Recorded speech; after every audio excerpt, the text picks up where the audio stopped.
আমি আর বেশি দিন বাঁচবো না, এই একটা ভাব। ইভেন যারা 15-20 বছর বয়সী ছেলেমেয়েরা তারা বলছে দূর বাঁচতে আর ইচ্ছা করছে না।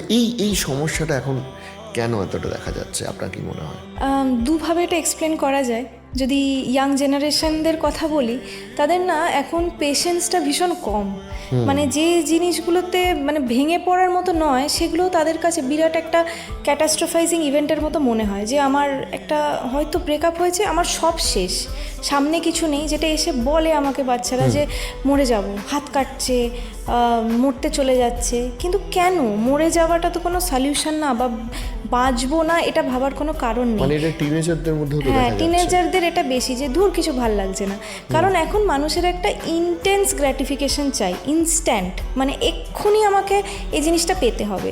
এটার জন্য যে আমি ধৈর্য ধরবো, আমি যে অপেক্ষা করব কোনো জিনিসের জন্য, এই অপেক্ষাটা কমে যাচ্ছে।